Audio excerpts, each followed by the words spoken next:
नमस्कार, स्वागत है आपका आपके अपने चैनल उज्जवल जीके में। मैं हूं सीमा शर्मा। आज हम राजस्थान की मृदा जो है उसके बारे में डिटेल में पढ़ेंगे। राजस्थान की मृदा की बात करें तो मृदा का अध्ययन क्या कहलाता है? पेडोलॉजी कहलाता है। जितने भी महत्वपूर्ण तथ्य हैं राजस्थान की मृदा से संबंधित वो सभी हम कंप्लीट करेंगे इस वीडियो में। मृदा का अध्ययन क्या कहलाता है? पेडोलॉजी कहलाता है। अगर हम बात करें मृदा निर्माण कारक की, तो मृदा निर्माण के कारक में 5% कार्बनिक पदार्थ, 45% खनिज पदार्थ, 25% मृदा वायु और 25% मृदा जल जो है वो शामिल होता है। ठीक है, 5% कार्बनिक पदार्थ, 45% खनिज पदार्थ, 25% मृदा वायु और 25% मृदा जल। राजस्थान की मिट्टियों का वर्गीकरण जो है वो इस प्रकार से है।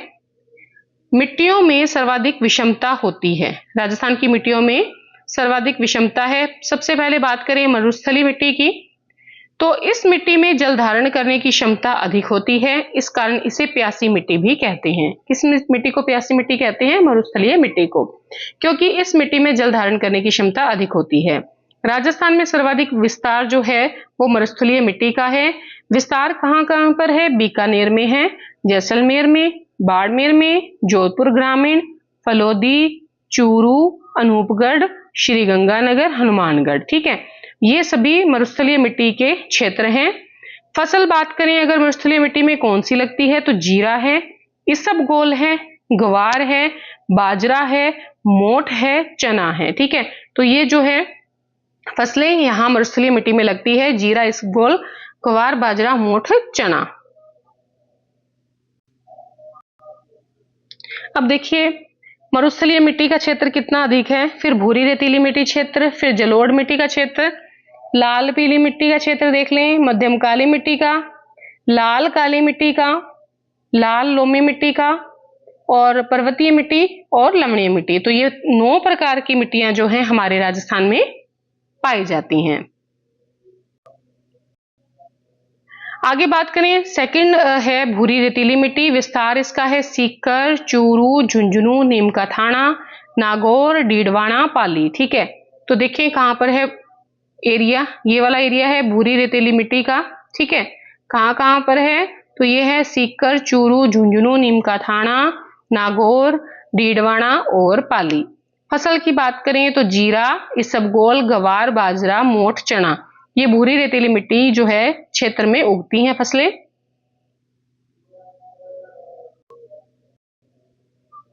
उसके बाद देखिए बात करें जलोढ़ मिट्टी की, तीसरे नंबर पर विस्तार है अलवर, भरतपुर, धौलपुर, करौली, सवाई माधोपुर, दौसा, जयपुर ग्रामीण, डीग, खैरथल, तिजारा, कोटली, बहरोड। ये नए जिले भी आगे शामिल हो गए जलोढ़ मिट्टी में। देखिए जलोढ़ मिट्टी का विस्तार अलवर, भरतपुर, धौलपुर, करौली, सवाई माधोपुर, दौसा, जयपुर ग्रामीण, डीग, खैरथल, तिजारा, कोटपुतली, बहरोड में है। फसल देखें तो गेहूं, जौ और सरसों, ये 3 मुख्य फसलें जो हैं जलोढ़ मिट्टी में लगती हैं। गेहूं, जौ और सरसों, ये सर्वाधिक उपजाऊ मिट्टी है। कौन सी मिट्टी सर्वाधिक उपजाऊ है? जलोढ़ मिट्टी। फसलें हैं गेहूं, जौ, सरसों। क्षेत्र हैं अलवर, भरतपुर, धौलपुर, करौली, सवाई माधोपुर, दौसा, जयपुर ग्रामीण, डीग, खैरथल, तिजारा, कोटपुतली, बहरोड। उसके बाद बात करें लाल पीली मिट्टी की, अजमेर, टोंक, सवाई माधोपुर, करौली में विस्तारित है। फसल यहाँ पर मूंगफली। ठीक है, लाल पीली मिट्टी में कौन सी फसल लगती है? मूंगफली की फसल। क्षेत्र लाल पीली मिट्टी के हैं अजमेर, टोंक, सवाई माधोपुर और करौली। उसके बाद 5th नंबर पे आती है आपके मध्यम काली मिट्टी। ठीक है, मध्यम काली मिट्टी की बात करें तो हाड़ौती क्षेत्र, ठीक है, कोटा, बूंदी, बांसवाड़ा वाला क्षेत्र जो है हाड़ौती क्षेत्र। कपास, सोयाबीन और गन्ना, ये फसलें जो हैं मध्यम काली मिट्टी में लगती हैं। मध्यम काली मिट्टी हाड़ौती क्षेत्र में कपास, सोयाबीन, गन्ना ये फसलें लगती हैं।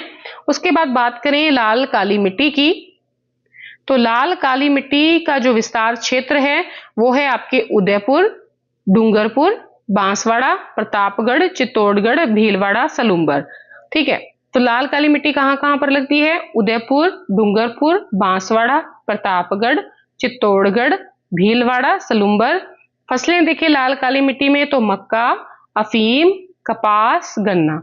मक्का, अफीम, कपास, गन्ना, ये लाल काली मिट्टी में लगने वाली फसलें हैं। ठीक है, उसके बाद 7वें नंबर पे आती है लाल लोमी मिट्टी। लाल लोमी मिट्टी की बात करें तो इसका विस्तारित क्षेत्र जो है वो है डूंगरपुर, बांसवाड़ा, उदयपुर, सलूम्बर, चित्तौड़गढ़, प्रतापगढ़। ठीक है, फसलें कौन सी होती हैं? मक्का, अफीम, कपास, गन्ना। तो देखिए लाल लोमी मिट्टी और लाल काली मिट्टी, इसकी फसलें सेम हैं, एरिया भी कुछ कुछ सेम है। डूंगरपुर है, बांसवाड़ा है, उदयपुर है, सलूम्बर है, ठीक है, चित्तौड़गढ़ है, प्रतापगढ़ है, भीलवाड़ा नहीं है बस। ठीक है, देखिए उसके बाद बात करें पर्वतीय मिट्टी की। विस्तारित क्षेत्र है अजमेर, राजसमंद, सिरोही, उदयपुर, पाली। फसल होती है यहां पर मुख्यतः मक्का की।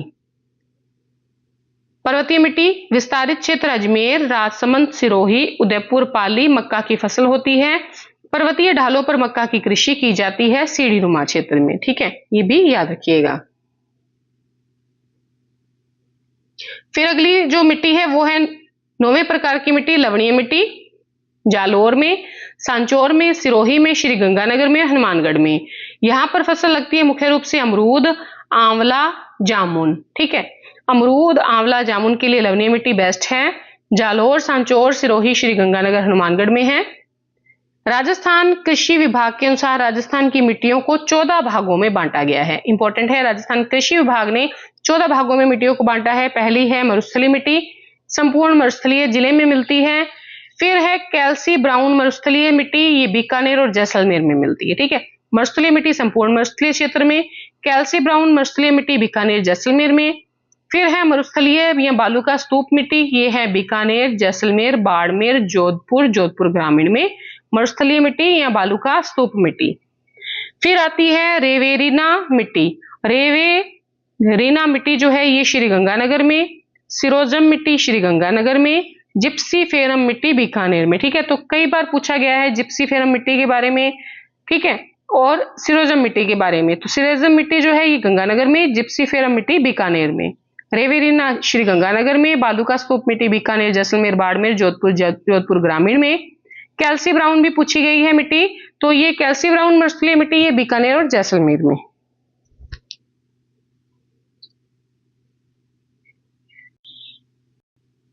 फिर है कैल्सी ब्राउन मिट्टी, सीकर, चूरू, झुंझुनू, नीम का थाना, नागौर, डीडवाना, पाली। ठीक है, तो कैल्सी ब्राउन मिट्टी कहाँ है? सीकर, चूरू, झुंझुनू, नीम का थाना, नागौर, डीडवाना और पाली। नवीन जलोढ़ मिट्टी ये है अलवर, भरतपुर, धौलपुर, करौली, सवाई माधोपुर, दौसा, खैरथल, तिजारा, कोटपुतली, बहरोड, जयपुर ग्रामीण। नवीन जलोढ़ मिट्टी कहाँ मिलती है? अलवर में, भरतपुर में, धौलपुर में, करौली में, सवाई माधोपुर में, दौसा में, खैरथल तिजारा में, कोटपुतली बहरोड, जयपुर ग्रामीण में। पीली भूरी मिट्टी की बात करें तो ये अजमेर में, टोंक में, सवाई माधोपुर में और करौली में। पीली भूरी मिट्टी अजमेर, टोंक, सवाई माधोपुर, करौली। नवीन भूरी मिट्टी अजमेर, भीलवाड़ा, शाहपुरा। पीली भूरी मिट्टी कहाँ है? अजमेर, टोंक, सवाई माधोपुर, करौली। नवीन भूरी मिट्टी कहाँ है? अजमेर, भीलवाड़ा, शाहपुरा।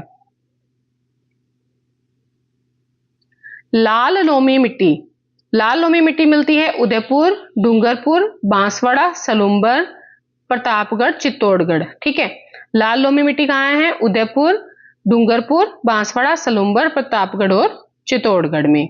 फिर आती है मध्यम काली मिट्टी, कोटा, बूंदी, बारा, झालावाड़। ठीक है, पर्वतीय मिट्टी अजमेर, सिरोही, उदयपुर, पाली, राजसमंद। मध्यम काली मिट्टी कहाँ है? कोटा, बूंदी, बारा, झालावाड़। पर्वतीय मिट्टी अजमेर, सिरोही, उदयपुर, पाली, राजसमंद। फिर आती है धूसर भूरी मिट्टी, 14वें प्रकार की, जालोर, सांचौर, सिरोही, पाली, नागौर, डीडवाना, कुचामन में। धूसर भूरी मिट्टी जालोर, सांचौर, सिरोही, पाली, नागौर, डीडवाना, कुचामन। तो ये मिट्टी के प्रकार थे। अब देखिए आगे है वैज्ञानिक आधार पर मिट्टियों का वर्गीकरण। 5 प्रकार की मिट्टियां हैं वैज्ञानिक आधार पर, जलवायु के आधार पर वर्गीकृत की गई हैं वैज्ञानिक मिट्टियां। पहली है एरिडोसोल्स, ये होती है शुष्क जलवायु प्रदेश की मिट्टी। एंटी सोल्स से बहुत बार पूछे गए हैं प्रश्न, अल्सिफ सोल्स से बहुत बार पूछे गए हैं प्रश्न, ठीक है। तो ये दोनों याद रखिएगा, इंपॉर्टेंट है। एंटी सोल्स अर्ध शुष्क और शुष्क जलवायु प्रदेश की मिट्टी। इन सेप्टिसोल्स अर्ध शुष्क उप आर्द्र आर्द्र जलवायु प्रदेश की मिट्टी। अल्फी सोल्स उप आर्द्र और आर्द्र जलवायु प्रदेश की मिट्टी। वर्टिसोल्स अति आर्द्र जलवायु प्रदेश। यह मिट्टी जो है सर्वाधिक हाड़ौती क्षेत्र में होती है। वर्टिसोल कहां होती है? सर्वाधिक हाड़ौती क्षेत्र में। एरिडोसोल्स शुष्क जलवायु प्रदेश में। एंटीसोल्स अर्ध शुष्क और शुष्क जलवायु प्रदेश में।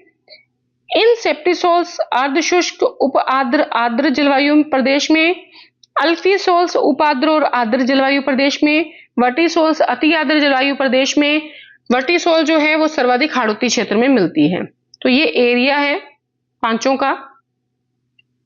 एरिडोसोल्स शुष्क जलवायु प्रदेश का, एंटीसोल्स का, ठीक है। इसमें कौन कौन सी आ जाएंगी? एंटीसोल्स में अर्ध शुष्क और शुष्क जलवायु, अर्ध शुष्क और शुष्क जलवायु एंटीसोल में। उसके बाद इन सेप्टिसोल्स में अर्ध शुष्क भी आ गई, उपाद्र भी आ गई, आर्द्र भी आ गई। अल्फीसोल्स की बात करें, इसमें उपाद्र और आर्द्र आ जाती हैं। ये नक्शा याद रखिएगा, आपको याद रहेंगी, है ना। उसके बाद वर्टिसोल्स की बात करें तो ये अति आर्द्र क्षेत्र में।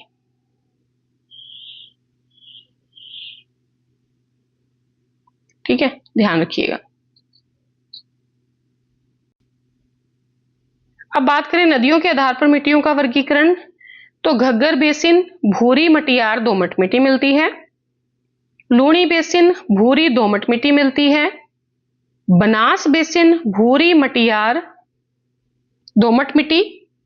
माही चंबल बेसिन लाल काली मिट्टी। चंबल बेसिन लाल काली मिट्टी। तो ये दो तो आपको याद रहेंगी, माही चंबल बेसिन और चंबल वाली लाल काली मिट्टी है। बनास वाली में है आपके भूरी मटियार दोमट मिट्टी। लूणी बेसिन में है भूरी दोमट मिट्टी और घग्गर में है भूरी मटियार दोमट मिट्टी। घग्गर में कौन सी है? देखें, घग्गर ये रहा आपका एरिया, ठीक है। घग्गर में कौन सी मिलती है? भूरी मटियार दोमट मिट्टी। लूणी बेसिन की बात करें, सेकंड नंबर पे है, ठीक है। लूणी बेसिन यहां पर कौन सी है? भूरी दोमट मिट्टी, भूरी दोमट मिट्टी। तीसरा है बनास का क्षेत्र। बनास बेसिन में मिलती है भूरी मटियार दोमट मिट्टी, भूरी मटियार दोमट मिट्टी बनास क्षेत्र में। पांचवी आप ये देख ले, चौथी है माही बेसिन वाली, चौथी माही बेसिन वाली। माही चंबल बेसिन ये लाल काली मिट्टी का क्षेत्र है। चंबल वाली में भी, चंबल बेसिन क्षेत्र में भी लाल काली मिट्टी। तो ये नक्शा आप याद रखना। अब देखिए मृदा की समस्याएं हैं, कौन कौन सी समस्याएं देखें। पश्चिमी राजस्थान में अत्यधिक गति से चलने वाली वायु के द्वारा मृदा एक स्थान से दूसरे स्थान तक चली जाती है, तो इस प्रकार के अपर्दन को क्या कहते हैं? वायु अपर्दन कहते हैं। सबसे पहली मृदा की समस्या क्या है? वायु अपर्दन की।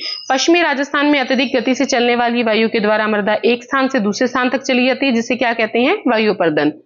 वायु अपर्दन निक्षेप का साधन भी है। इस प्रकार के अपर्दन को क्षैतिज अपर्दन के नाम से जाना जाता है, ठीक है। वायु अपर्दन निक्षेप का साधन भी है और इस अपर्दन को क्षैतिज अपर्दन के नाम से जाना जाता है, जो जैसलमेर, बाड़मेर, जोधपुर, बीकानेर, चूरू, सीकर जिलों में सर्वाधिक होता है। क्षैतिज अपर्दन कहां कहां होता है? जैसलमेर में, बाड़मेर में, जोधपुर में, बीकानेर में, चूरू में, सीकर में, ठीक है। और ये पश्चिमी राजस्थान में सबसे ज्यादा वायु अपर्दन होता है।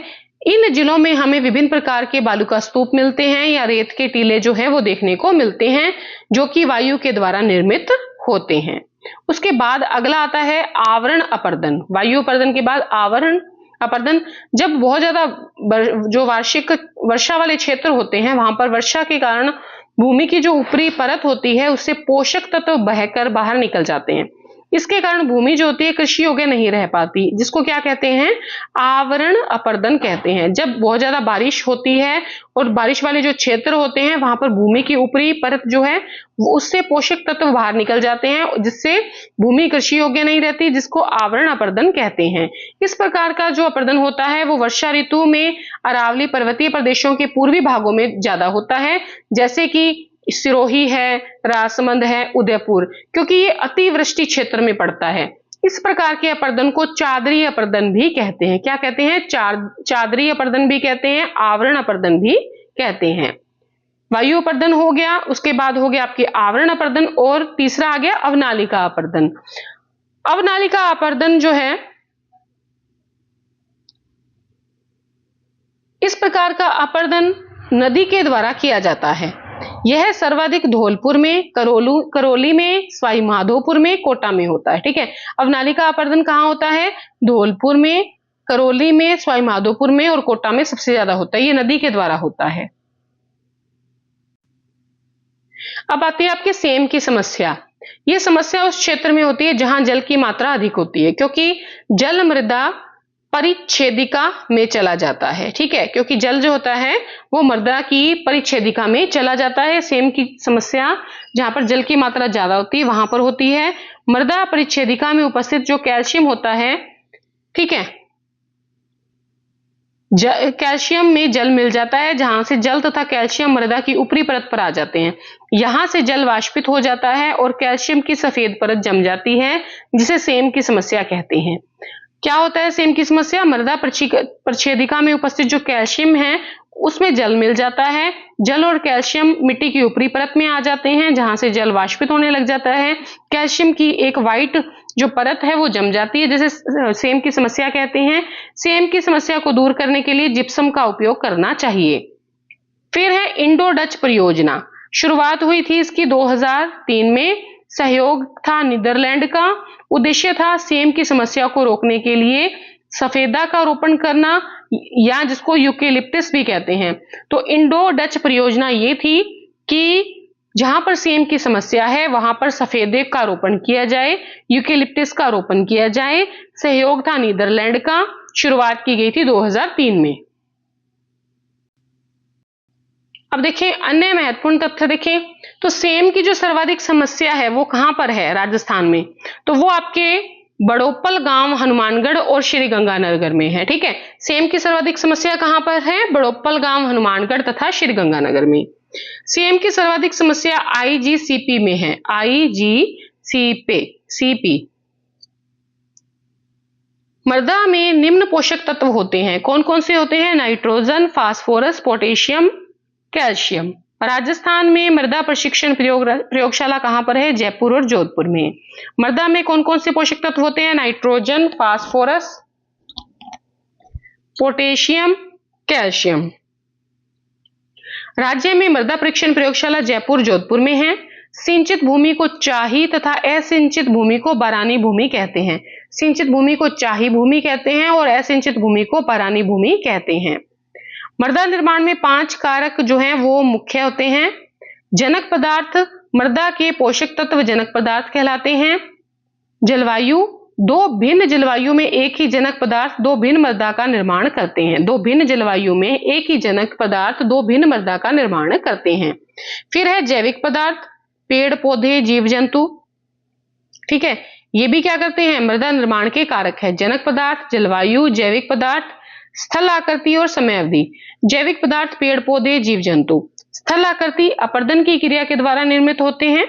ठीक है, स्थल आकृति अपरदन की क्रिया के द्वारा क्या होती है, निर्मित होती है। समय अवधि की बात करें, 1 सेंटीमीटर या 2 सेंटीमीटर जो मृदा की परत बनने में लगभग 2 शताब्दियों का समय लग जाता है। ठीक है, 1 सेंटीमीटर या 2 सेंटीमीटर मृदा की परत बनने में कितना टाइम लग जाता है, 2 शताब्दियों का समय लग जाता है। 2 तथा 3 कारक क्रियाशील तथा सक्रिय, जबकि 1, 4 और 5 कारक निष्क्रिय कारक होते हैं। तो जो जलवायु है और जैविक पदार्थ हैं ये तो हैं क्रियाशील और सक्रिय, जबकि जनक पदार्थ, स्थल आकृति और जो समय अवधि है ये निष्क्रिय कारक हैं। ठीक है, तो ये भी याद रखिएगा। और अंत में है पूर्व से पश्चिम की ओर जाने पर राज्य में मृदा की उर्वरता कम होती है, जबकि पश्चिम से पूर्व की उर्वरता बढ़ती है। ठीक है, जो बाड़मेर वगैरह वाला एरिया है, बीकानेर, बाड़मेर, जोधपुर वाला, यहाँ पर क्या है, उर्वरता कम है, और जो अलवर भरतपुर वाला साइड वाला एरिया है, पूर्व की ओर वाला एरिया, वहां पर उर्वरता जो है वो ज्यादा है। तो आज की क्लास में हमने राजस्थान की मृदा को कंप्लीट कर लिया है। आशा है आपको वीडियो पसंद आई होगी। अगर आपको वीडियो पसंद आई है प्लीज अपने मित्रों में शेयर अधिक से अधिक करें, और चैनल पर अभी तक नए हैं तो प्लीज चैनल को सब्सक्राइब जरूर करें।